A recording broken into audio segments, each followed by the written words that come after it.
Well, friends, CVD or cumulative volume delta shows us the sum of buyers and sellers. It subtracts sellers from buyers and shows what the delta was. What is delta? Delta means if in one candle, for example, 100 lots were bought and 50 lots were sold, its delta would be plus 50. Okay?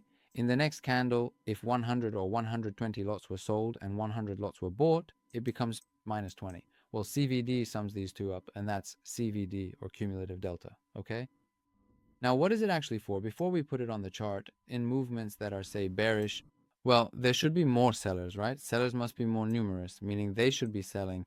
If you see a bearish move on the VWAP in a cheap or oversold zone, but there are no sellers, and in the CVD, you see that, for instance, the CVD is going higher, but the price is going lower. It's saying that even though the price is reaching a cheap zone, even though it's becoming oversold, but there's no selling in it and there are more buyers, so you should go ahead and enter.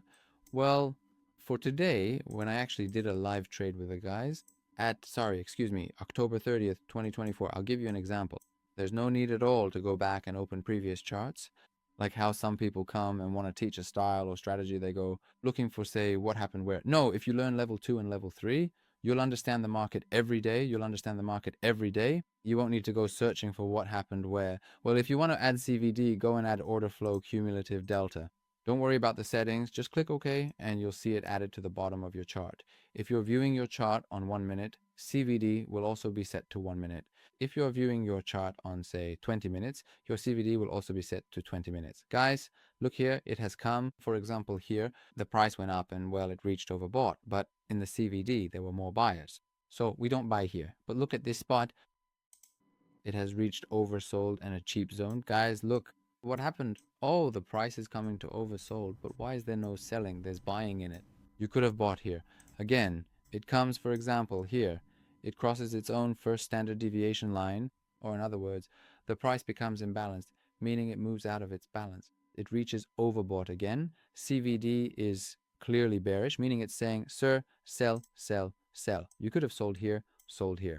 Again, nothing special. Or for example, it has come here and is reaching its balance. And if you look here in this bearish move, CVD is not bearish, CVD is bullish. Okay? Okay, guys. For example, let's go back to previous days to explain it to you, as today might be a bit confusing for you. But here, yesterday at 1:30, we actually caught this one during the live trade with the guys.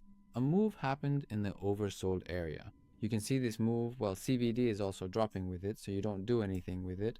Let me zoom in so you can see better. Guys, if you have CVD and VWAP together, that's it.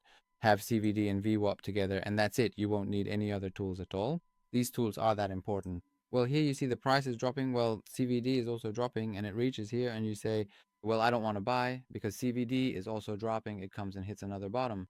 But look at the CVD. CVD is saying, hey, I want to buy. Man, there's a buyer. Look, there's a buyer. These are buyers. These are buyers. You buy here. If you don't buy, if you're afraid, enter with some volume or I don't know, another confirmation. Okay, that was it. The strategy where you can use CVD and VWAP. Wait a second, how long has it been? 4 minutes. Well, so I'm allowed to give you more examples. More examples. For example, look here. The move is bullish. Well, CVD is also clearly bullish. You shouldn't sell here anymore, okay? If you want to buy, you should buy here. Otherwise, you'll get stopped out. Again, you shouldn't sell here. You'll get stopped out. Clearly, CVD shows you with a diagram, or for example, here in a bearish move, man, CVD is also bearish, man. It's a sell, it's a sell, it's a sell. Let's look before that, guys. I swear I haven't prepared any of these examples. Now, if you go to the specialized course, you'll see that I just grab the mic and talk, and I don't prepare any examples beforehand because you understand the market so easily now. You can see things every day, guys. Look here, the price has reached VWAP. Look at the CVD, it's right here. From here, CVD turned bearish. From here, CVD turned bullish. It turned bullish from here. The price came and reached VWAP, kissed it, and buy. I entered right here in this live trade, if you guys remember. We exited here at 1 to 3, okay? Let me just show you some other days again so you can see how things looked then. Here, we are seeing a bullish move in the market, so you really should not be selling, since the CVD is completely bullish at this point. Notice how the price has now reached the VWAP, and again the CVD remains bullish, which is a strong sign that buyers are still in control. If you look once more, you can see that the price hit another bottom here, but even then, the CVD is still showing bullishness.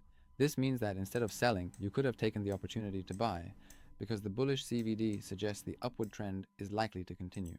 Well, these were the examples we had about VWAP and CVD. Let's move to the next session. Now we're going to take these and look at those strategies and the volumes that we can find in the footprint and combine them.